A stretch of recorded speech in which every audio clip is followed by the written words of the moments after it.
Hello, and welcome back to Extra Emerson. It's the season finale, everyone, and we got a super fun episode for you all. I'm Dante. I'm Gigi. And I'm B. It's starting to get colder outside, which is putting all of us hosts in the right mood for the holiday season. This, of course, got us all wondering what our personal favorite holiday movies are. One movie that really speaks to me is the OG Grinch, the animated short. I'm pretty sure it was like I think it's stretched to even say 10 minutes long. But when I was a kid, I was terrified of it. And to get over my fear, I gaslit myself into thinking that I loved it. And now it's my favorite Christmas movie. I watch it every Christmas Eve.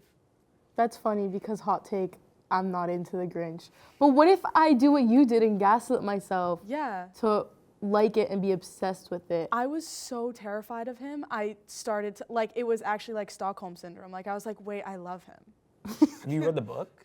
No. That's kind of crazy. I remember that when I was a little kid, I didn't like to read, so I probably didn't Like, read any Dr. time. Seuss. Right, yeah. But like, I know childhood. Dr. Seuss. I know childhood. I have the original Grinch on Blu-ray, so it's somewhere in my house. I'll find it. I need to find it. Have you all seen Arthur Christmas?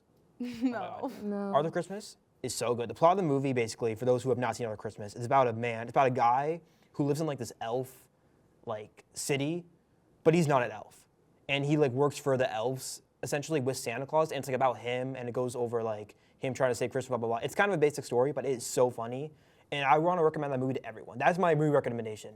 Arthur Christmas, best Christmas movie. That kind of just sounds like the movie Elf. Yeah, I was gonna say that just sounds No, like Elf. well, yeah, it is kind of. It's similar to Elf.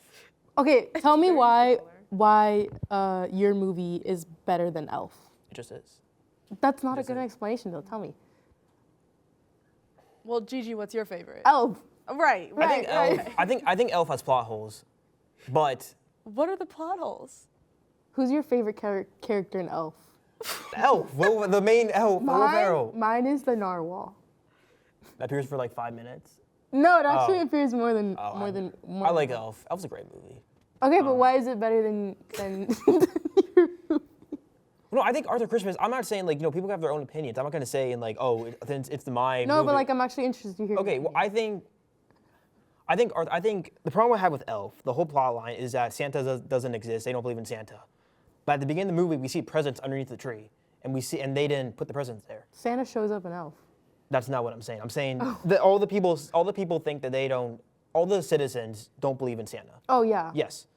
But throughout the entire movie, presents start to appear, and I'm wondering why didn't they believe in Santa if the presents were already there?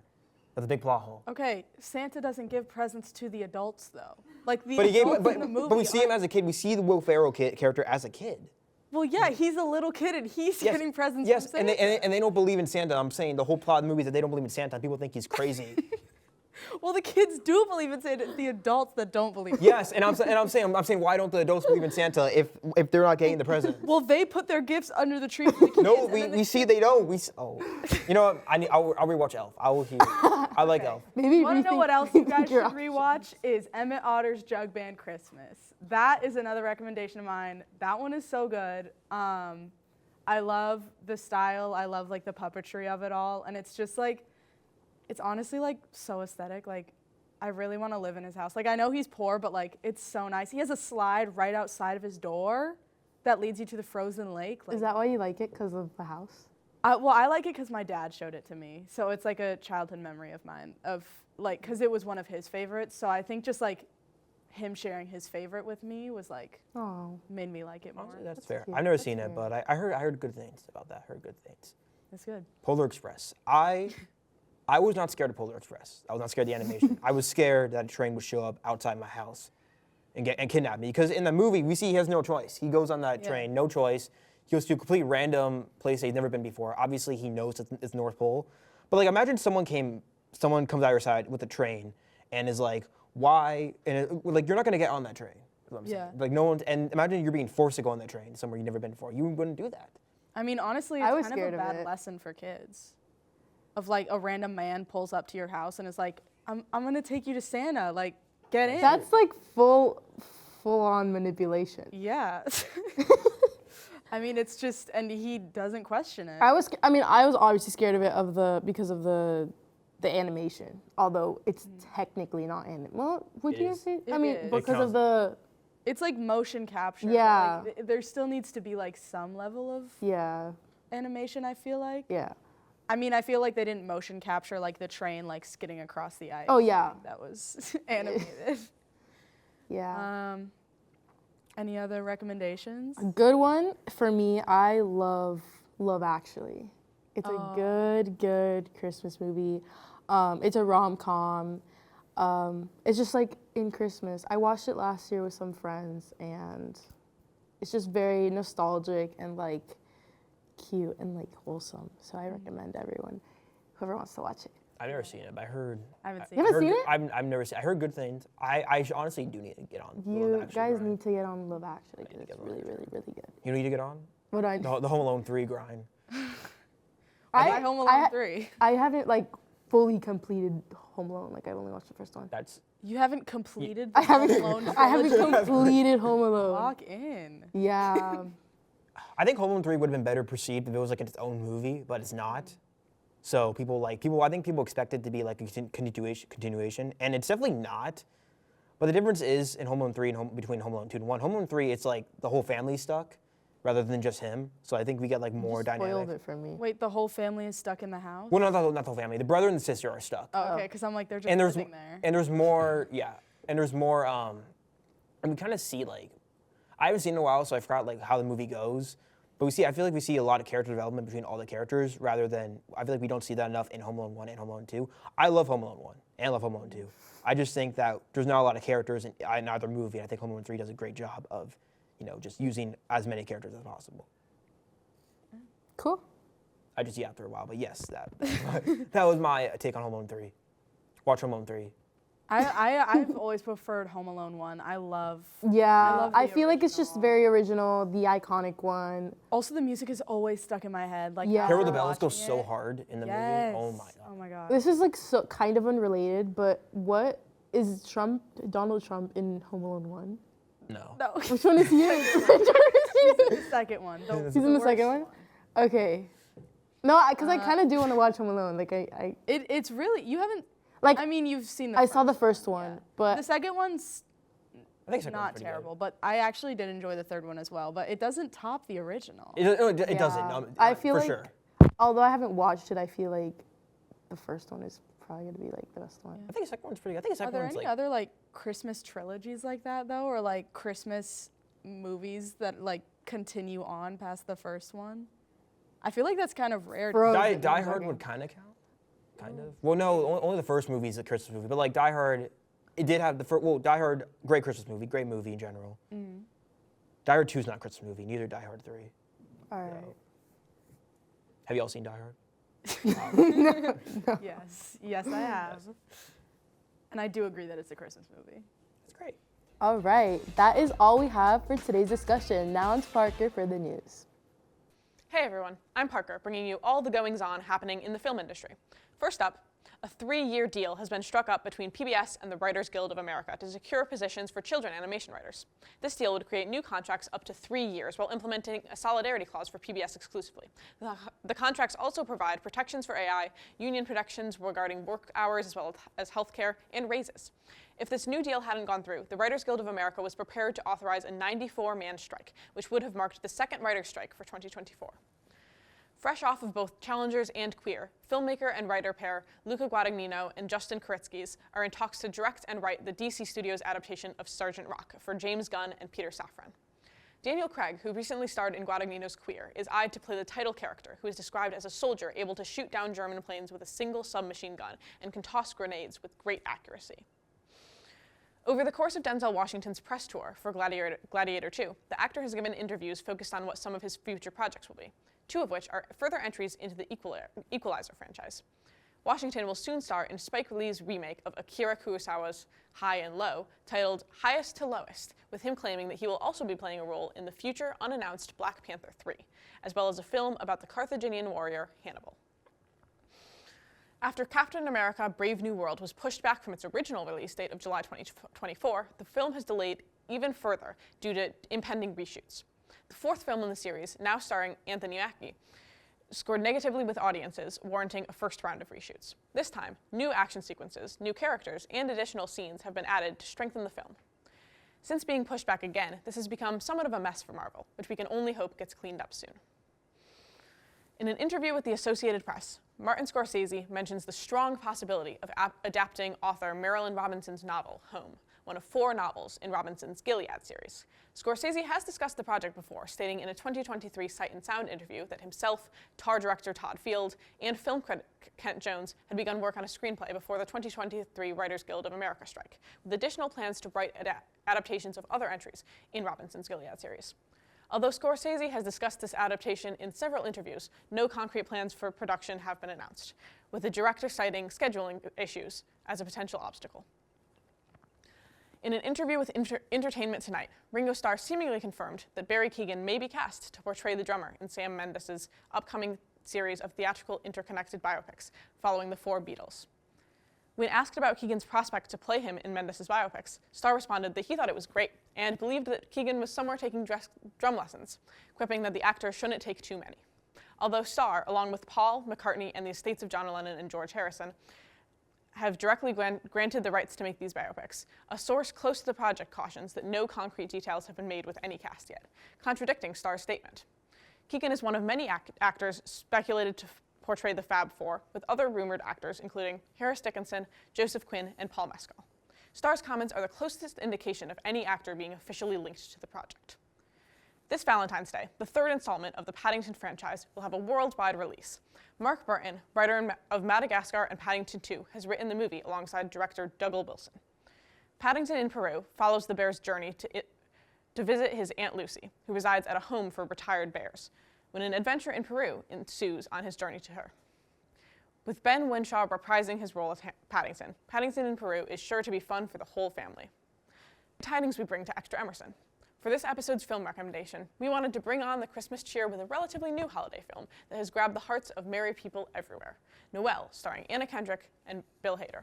This film follows Santa's children on their journey to discovering who they are and where they fit in the magical land of the North Pole. This film has everything: laughs, tears, feminism, and plenty of holly jolliness to go around. Noel definitely goes on the nice list, so grab your cocoa, put up your tree, and snuggle up for a heartfelt Christmas adventure. Happy holidays, everyone. And that's all we have for today's news roundup. And on to Reagan with the field segment. Iowa Debris, Bill Hader, and Andrew Garfield. Each one of those celebrities stepped inside of Criterion's very famous Criterion Closet, which is filled with DVDs that are meticulously picked. Here, today, we brought it to Emerson College and are having students pick out their favorite movies. Let's see what they pick.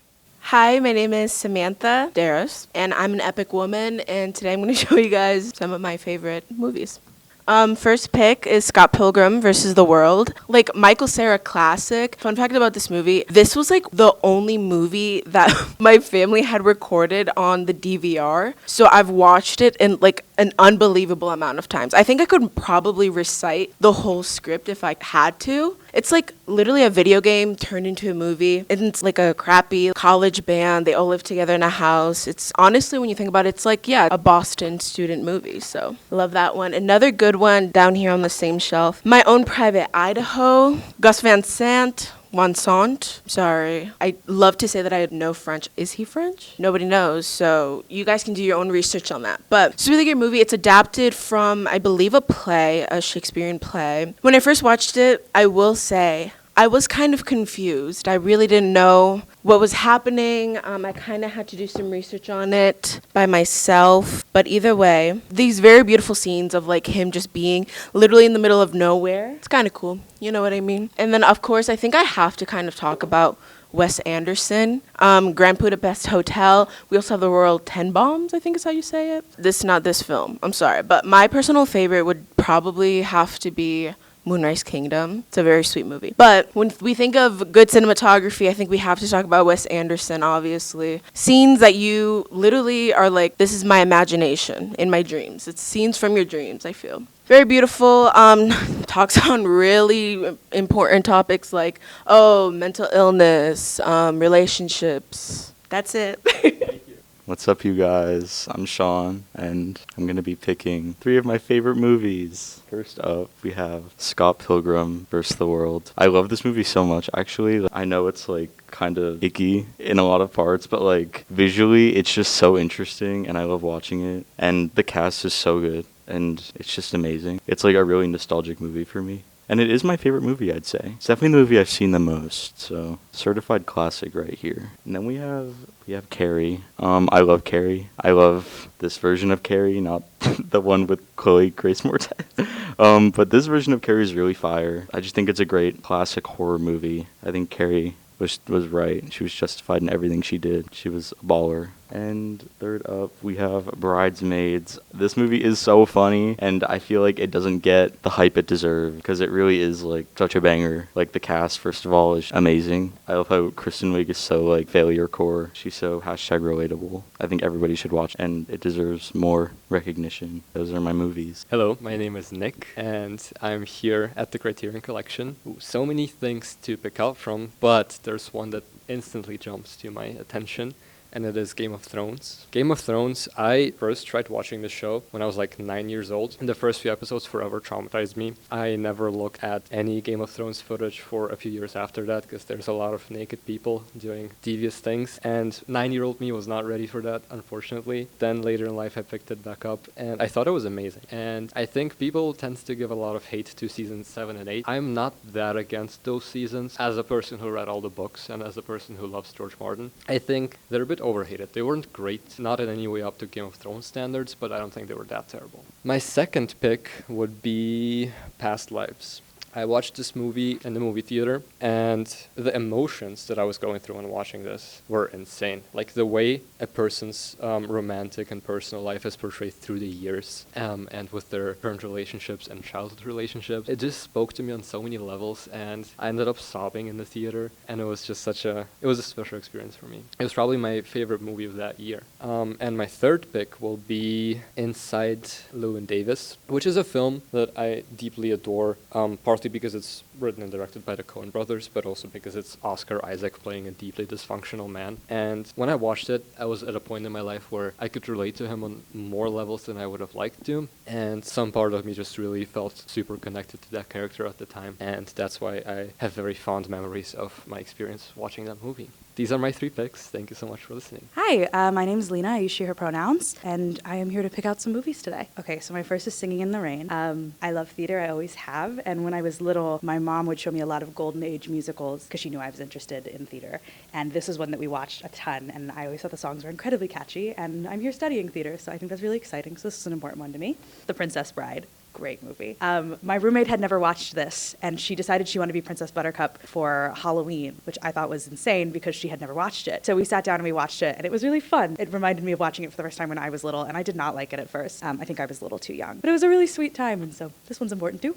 And then I also picked Kiki's Delivery Service. I love Studio Ghibli. When I was little, I saw Spirited Away. It was my mom's favorite movie for a while. And I found it so terrifying. I'm not a fan. But Kiki's Delivery Service, my sister was convinced that she would get me to watch Studio Ghibli and enjoy it. And so she picked this one and Howl's Moving Castle. And she was right, and I loved them both. And now I can watch Spirited Away and still stomach it and be okay. Hi, my name is Salem. Today I'm here in the Emerson Criterion Closet, and oh, I don't play about this movie, Videodrome. I'm a big Cronenberg fan. Something about Videodrome is that it's my Steam icon. Also, it was one of the first Criterions I owned. I bought this, I want to say senior year of high school. It's just violent and disgusting and some of the best body horror, honestly, that I've ever seen. It's so disgusting and good. It was like one of the first movies I had to like turn off, and I don't turn off movies. Remember when I first watched Man Bites Dog? Another one that jumps out to me is Doctor Who. I used to have a Doctor Who fan account in middle school for Matt Smith specifically. Is this the 9th? First season. Oh, this is the 9th Doctor. Okay, so 9th Doctor only really had one season. I think that was during like the reboots, but this also really got me into, I want to say special effects, but I don't have much to say about it now because I'm older, but if you got 9-year-old me here, that would be pretty sick. It's also Suspiria. I always butcher the name. Goblin did the soundtrack for this, which is amazing, great, very serene, noises that you don't want to be listening to at night. I feel like I like this one more because of the score. My name is Stella, and I'm here in the Emerson Criterion, and I'm only going to pick The Royal Tenenbaums because this was the first ever Criterion DVD I actually owned, and I've only seen this movie once. I did like it. I just obviously it's Wes Anderson, but it's like so Wes Anderson. And then another one I'm gonna pick is Scott Pilgrim versus the World, because this was like the movie that got me into movies, just because of the soundtrack. Like when Brie Larson is singing that, I forgot what it's called, that Metric song. Yeah, Black Sheep. Yes, I love that song. So this one, I can watch this movie over and over again. It never gets old. Yeah, those are my picks. Well, guys, hope you enjoyed our time in the Criterion Closet. We'll see you later. Now let's go back to the studio. Welcome back. As 2024 begins to wind down, all of us hosts have been looking back from all the films from the previous year. It's been a great year for cinema, from Taking the Substance to playing tennis while dealing with a complex love triangle. We've seen it all, and we intend to honor the way great films have come back this year. Welcome, everyone, to the 2nd annual Exxies Awards. It's been a crazy year for films about making a person out of another person, as Will Smith would say for the trailer for Gemini Man. I'm sure you all have seen it. Your nominees for Best Movie about a person becoming another person are A Different Man, Amelia Perez, I Saw the TV Glow, Joker French Edition, and The Substance. Your winner is... Little more. Oh, yeah, okay, sorry. Excuse me. A Different Man. There you go. Great pick. AI has been a scourge on the film industry for a few years now, and our best way of recognizing this is to award the film with the worst use of AI. Your nominees are A24's Civil War marketing campaign, Late Night with the Devil, with Megalopolis marketing, and the Coca-Cola ad. Your winner is the Coca-Cola ad. Boo. Horrible, terrible. Really bad. There have been tons of bizarre and fun line readings from films this year. Your nominees for Best Line Delivery are Control Yourself from The Substance. Do you think 1 year of medical school entitles you to plow the riches of my Emersonian mind? From Megalopolis. Go back to the club from Megalopolis. What do we do? From Dune Part 2. You know the butcher, that freaking nut job that just goes around chopping people up? Well, the feds or whatever heard that he's gonna be here today, so they set up a trap for him. This whole concert, it's a trap from Trap. And You Make Me the Dark Dementis from Furiosa. Your winner is... You know the butcher, that freaking nut job that just goes around chopping people up? Well, the feds or whatever heard that he's gonna be here today, so they set up a trap for him. This whole concert, it's a trap from Trap. Yay! Classic. Perfect. Well, tons of films this year had wonderful moments in which a song is featured that has blessed our ears. Your nominees for Best Original Song are Claw Machine from I Saw the TV Glow, Hugh Grant singing Creep from Heretic, Let Me In Now from Longlegs, Pump It Up, Neighbor's version from The Substance, The Riff in Defying Gravity from Wicked, and Whatever Song the Thinker Made from Trap, and Yeah Times 10 from Challengers. And your winner for Best Original Song is... Yeah Times 10 from Challengers. Woo! Congratulations. Yeah. Yeah, guys. It has been fascinating to see all of the actors from Succession shift what they will do in their careers after the show's finale. Your nominees for Best Post-Succession Career are Brian Cox continuing to do McDonald's ads, the eldest boy in The Apprentice, Kieran Culkin in A Real Pain, Matthew McFadyen in Deadpool and Wolverine, Nicholas Braun in Saturday Night, and Sarah Snook in Memoir of a Snail. Your winner is... Brian Cox continuing to do McDonald's ads. Yeah. He's still doing them today. Still doing it. There has been many films this year with utterly bizarre and interesting names given to characters. Your nominees for Best Character Name are Wow Platinum from Megalopolis, Art Donaldson from Challengers, Dundas the Monkey from Gladiator 2, Nush the Fixer Burham from Megalopolis, Patrick Zwang from Challengers, Rictus Erectus from Furiosa, Scortus from Furiosa, Toshi Duncan from Challengers, and Andrew Barth Feldman. Your winner is Wow Platinum from Megalopolis.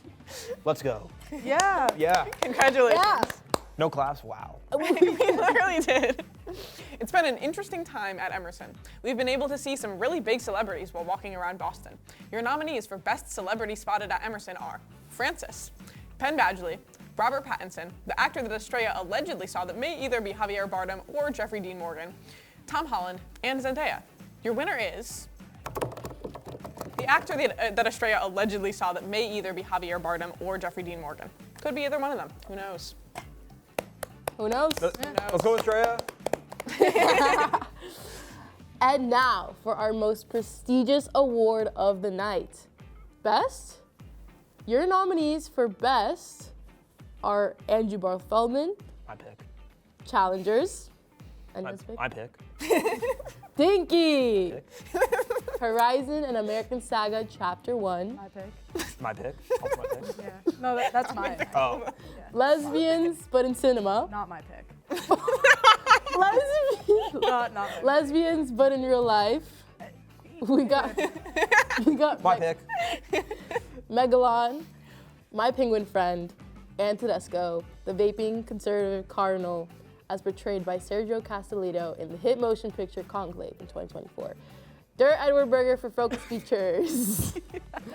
Your winner for Best is Lesbians in Real Life. Let's go, lesbians. Congratulations, I always knew lesbians. it. I always knew it. In real life. But in real life. I always knew Yeah. it. Wait, Not cinema. hold on. I think there seems to be some sort of mistake. I don't see Lesbians Real Life as winner for Best. I see Dinky, I'm so sorry, but Dinky is the real winner of Best. Congratulations, Dinky. Did somebody ring the Dinkster? At least you didn't ring the dit. Never mind. That's all we have for this episode and season finale of Extra Emerson. Until next time, please hold space for Dinky in your life. And keep watching movies.